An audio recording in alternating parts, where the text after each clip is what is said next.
Hi welcome back to my channel. நேற்றைய தினம் Tamil Nadu mercantile bank அவங்களோட Q3 ரிசல்ட் அறிவிச்சிருந்தாங்க. அந்த ரிசல்ட்டை தான் இந்த வீடியோவில் ரிவ்யூ பண்ண போகிறோம். வாங்க வீடியோக்கு போகலாம். இந்த Q3ல தமிழ்நாடு மெர்கன்டைல் பேங்கோட டோட்டல் பிஸ்னஸ் எவ்வளோன்னு பார்த்தீங்கன்னா 1,07,470 கோடியாக இருக்குது. இதே ப்ரீவியஸ் இயர் Q3ல இது 94,000 இருந்திருக்கு. ஸோ இயர் ஆன் இயரில் டோட்டல் பிஸ்னஸ் 14% இன்க்ரீஸ் ஆயிருக்கு. அடுத்து இந்த Q3ல டோட்டல் ஆப்ரேட்டிங் இன்கம் எவ்வளோன்னு பார்த்தீங்கன்னா 1,520 கோடியாக இருக்குது. இதே ப்ரீவியஸ் இயர் Q3ல 1,470 கோடியாக இருக்குது. ஸோ இயர் ஆன் இயரில் பார்த்தீங்கன்னா 10% இன்க்ரீஸ் ஆயிருக்கு டோட்டல் ஆப்ரேட்டிங் இன்கம்ங்கிறது. இதே நெட் ப்ராஃபிட் பார்த்தீங்கன்னா இந்த Q3ல 341 கோடி போஸ்ட் பண்ணியிருக்காங்க. ப்ரீவியஸ் இயர் Q3ல 300 கோடி போஸ்ட் பண்ணியிருக்காங்க. ஸோ இயர் ஆன் இயரில் 41 கோடி நெட் ப்ராஃபிட் இன்க்ரீஸ் ஆயிருக்கு. இந்த Q3ல பேங்க் ரிசீவ் பண்ண டோட்டல் டெபாசிட்ஸ் எவ்வளோன்னு பார்த்தீங்கன்னா 56,707 கோடி. இதே ப்ரீவியஸ் இயர் Q3ல இது 50,392 கோடியாக இருக்குது. ஸோ ஓவராலாக பார்த்தீங்கன்னா 6,400 கோடி வந்து இயர் ஆன் இயரில் டோட்டல் டெபாசிட்ஸில் இன்க்ரீஸ் ஆயிருக்கு. அதில் current account saving account deposit எவ்வளோன்னு பார்த்தீங்கன்னா இந்த Q3ல 15,847 கோடியாக இருக்குது. இதே ப்ரீவியஸ் இயர் Q3ல current account saving account deposit எவ்வளோ ரிசீவ் பண்ணியிருக்காங்கன்னு பார்த்தீங்கன்னா 13,788 கோடியாக இருக்குது. ஸோ ஆல்மோஸ்ட் ஒரு 2,000 கோடி வந்துட்டு இந்த Q3ல ஹையராக ரிசீவ் பண்ணியிருக்காங்க bank current account saving account டெபாசிட்டில். இது வந்து இயர் ஆன் இயரில் 15% இன்க்ரீஸ் ஆயிருக்கு. அடுத்து பேங்க் ரிசீவ் பண்ண ஃபிக்ஸட் டெபாசிட் அதாவது டேர்ம் டெபாசிட் இந்த Q3ல எவ்வளோன்னு பார்த்தீங்கன்னா 40,860 கோடி. இதே ப்ரீவியஸ் இயர் Q3ல அவங்க ரிசீவ் பண்ண டேர்ம் டெபாசிட் எவ்வளோன்னு பார்த்தீங்கன்னா 36,000 கோடி. ஸோ கிட்டத்தட்ட 4,000 கோடி வந்து இயர் ஆன் இயரில் இன்க்ரீஸ் ஆயிருக்கு. அடுத்து நெட் இன்ட்ரெஸ்ட் இன்கம் இந்த Q3ல எவ்வளோ ரிசீவ் பண்ணியிருக்காங்கன்னு பார்த்தீங்கன்னா பேங்க் 646 கோடி ரிசீவ் பண்ணியிருக்காங்க. இதே வந்துட்டு ப்ரீவியஸ் இயர் Q3ல 570 கோடி ரிசீவ் பண்ணியிருக்காங்க. ஸோ இயர் ஆன் இயரில் 76 கோடி வந்துட்டு நெட் இன்ட்ரெஸ்ட் இன்கம் பேங்க்குக்கு இன்க்ரீஸ் ஆயிருக்கு. நெட் இன்ட்ரெஸ்ட் மார்ஜினும் பார்த்தீங்கன்னா மைனராக இன்க்ரீஸ் ஆயிருக்கு. 4 பேசிஸ் பாயிண்ட் இயர் ஆன் இயரில் இன்க்ரீஸ் ஆயிருக்கு. அடுத்து ப்ரொவிஷன் கவரேஜ் ரேஷியோ இந்த Q3ல 78.35% இருக்குது. ப்ரீவியஸ் இயர் Q3ல 69% இருக்குது. ஸோ இயர் ஆன் இயரில் 928 பேசல் பாயிண்ட் வந்துட்டு ப்ரொவிஷன் கவரேஜ் ரேஷியோங்கிறது இன்க்ரீஸ் ஆயிருக்கு. ஸோ இந்தியாவில் ஒரு பேங்க்குக்கு ஐடியலி ப்ரொவிஷன் கவரேஜ் ரேஷியோங்கிறது 70% மேலே இருந்தாலே அந்த பேங்க்கோட அசட் குவாலிட்டி நல்லா இருக்குன்னு அர்த்தம். ஸோ அந்த வகையில் பார்க்கும்போது இவங்க 78% வந்து இந்த Q3ல அட்டைன் பண்ணாங்க. ஸோ இதுலேருந்து இந்த பேங்க்கோட அசட் குவாலிட்டி இம்ப்ரூவ் ஆகிட்டு வர்றது நல்லாவே தெரியுது. அடுத்து கேபிட்டல் அடிக்வசி ரேஷியோ பார்த்தீங்கன்னா மைனராக இன்க்ரீஸ் ஆயிருக்கு. 73 பேசில் பாயிண்ட் இயர் ஆன் இயரில் இன்க்ரீஸ் ஆயிருக்கு.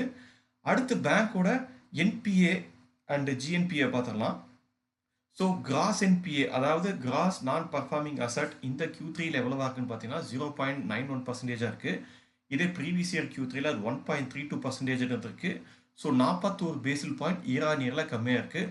ஸோ ஒரு பேங்க்குக்கு நான் பர்ஃபார்மிங் அசட்டுங்கிறது எவ்வளோக்கு எவ்வளோ அதோட பர்சன்டேஜ் டிக்ரீஸ் ஆகுதோ அவ்வளோ அந்த பேங்க்குக்கு நல்லது. ஸோ தட் அவங்க கொடுக்குற லோன் எல்லாம் டிஃபால்ட் ஆகிறது கம்மியாகுதுங்கிறது அர்த்தம். ஸோ அது வகையில் பார்க்கும்போது நெட் NPAவும் பார்த்தீங்கன்னா இந்த Q3ல 0.20 சொல்லியிருக்கு. ப்ரீவியஸ் இயர் Q3ல 0.41% இருந்திருக்கு. ஸோ இயர் ஆன் இயரில் 21 பேசில் பாயிண்ட்டை கம்மி பண்ணிட்டாங்க. ஸோ இந்த பேங்க்கோட நான் பர்ஃபார்மிங் அசட்டுங்கிறது GNPAவும் சரி நெட் NPAவும் சரி லெஸ் தேன் 1% இருக்குது. இது ஒரு எக்ஸலண்ட் நம்பர்னு சொல்லலாம். அடுத்து இந்த குவார்ட்டரில் பேங்க் லெண்ட் பண்ண லோன் அட்வான்சஸ் பார்த்துடலாம். ஸோ இந்த Q3ல பேங்க் கொடுத்த டோட்டல் அட்வான்சஸ் எவ்வளோன்னு பார்த்தீங்கன்னா 50,863 கோடியாக இருக்குது. இதே ப்ரீவியஸ் இயர் Q3ல அது 43,650 கோடியாக இருந்திருக்கு. ஸோ இயர் ஆன் இயரில் கிட்டத்தட்ட 7,000 கோடி டோட்டல் லெண்டிங்கிறது வந்து இன்க்ரீஸ் ஆயிருக்கு. இது பார்த்தீங்கன்னா 16% இன்க்ரீஸ் ஆயிருக்கு. இதில் ரீட்டைல் பீப்புளுக்கு கொடுத்த லோன் இந்த Q3ல எவ்வளோன்னு பார்த்தீங்கன்னா 14,411 கோடியாக இருக்குது. இதே ப்ரீவியஸ் இயர் Q3ல அது 8,550 கோடியாக இருக்குது. ஸோ இயர் ஆன் இயரில் 68% வந்து ரீட்டைல் பீப்புள் கொடுக்குற லோனுங்கிறது வந்துட்டு இன்க்ரீஸ் ஆயிருக்கு. இதே அக்ரிகல்ச்சருக்கு கொடுத்த லெண்டிங் பார்த்தீங்கன்னா இந்த Q3ல 18,385 கோடியாக இருக்குது. இதே ப்ரீவியஸ் இயர் Q3ல அது 18,028 கோடியாக இருக்குது. ஸோ மைனராக தான் இன்க்ரீஸ் ஆயிருக்கு அக்ரிகல்ச்சர் லெண்டிங்கிறது லெஸ் தேன் 2%. அடுத்து மைக்ரோ ஸ்மால் மீடியம் என்டர்பிரைஸ் அதாவது சிறு குறு தொழில் பண்ணுறவங்களுக்கு கொடுத்த லெண்டிங்கிறது பார்த்தீங்கன்னா இந்த Q3ல 14,910 கோடி கொடுத்துருக்காங்க. இதே ப்ரீவியஸ் இயர் Q3ல அவங்க கொடுத்த லெண்டிங் அமௌண்ட் எவ்வளோன்னு பார்த்தீங்கன்னா 13,751 கோடி. ஸோ கிட்டத்தட்ட இயர் ஆன் இயரில் 1,200 கோடி வந்துட்டு MSME செக்டருக்கு வந்துட்டு லோன் லெண்டிங் பண்ணுறது இன்க்ரீஸ் ஆயிருக்கு இயர் ஆன் இயரில்.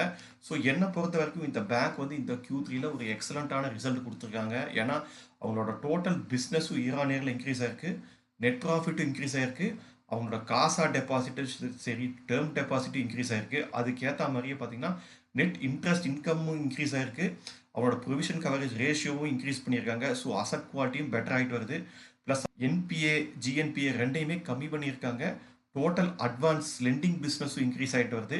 ஸோ எந்த பேராமீட்டர்லையுமே பேங்க் இயர் ஆன் இயர்ல வந்துட்டு அண்டர் பெர்ஃபார்ம் பண்ணல. எல்லாத்துலேயுமே பார்த்தீங்கன்னா எக்ஸலண்ட்டாக பெர்ஃபார்ம் பண்ணியிருக்காங்க. ஸோ இந்த ரிசல்ட்னால தான் இன்னைக்கு நிஃப்டி 50 பார்த்தீங்கன்னா 133% வந்து டவுன் ஆயிருக்கு. இன்னைக்கு மார்க்கெட்டே ஸ்லைட்லி டவுன்வர்ட்ல தான் ட்ரேட் ஆயிட்டு இருக்கு. அப்படி இருந்தும் கூட இந்த பேங்கோட ஸ்டாக் இன்னைக்கு கிட்டத்தட்ட 3.5% வந்து பாசிட்டிவ்ல ட்ரேட் ஆகி க்ளோஸ் ஆயிருக்கு. ஸோ அதுக்கு இந்த ரிசல்ட் ஒரு காரணம்னு சொன்னால் கண்டிப்பாக மிகையாகாது. ஸோ அவ்வளோதாங்க. ஸோ தமிழ்நாடு மெர்கன்டைல் பேங்கோட Q3 ரிசல்ட் சம்மந்தமாக நான் உங்ககிட்ட ஷேர் பண்ணிக்கணும்னு நினச்ச அத்தனை இன்ஃபர்மேஷனும் இந்த வீடியோவில் உங்ககிட்ட நான் ஷேர் பண்ணிட்டேன். ஐ ஹோப் இந்த இன்ஃபர்மேஷனாக உங்களுக்கு யூஸ்ஃபுல்லாக இருக்கும்னு நினைக்கிறேன். இந்த வீடியோ பற்றி உங்களுடைய கருத்துக்களை மறக்காமல் கமெண்ட் செக்ஷனில் பதிவு பண்ணுங்கள். மீண்டும் வேற ஒரு வீடியோவில் சந்திக்கலாம். அது வரைக்கும் பபாய்.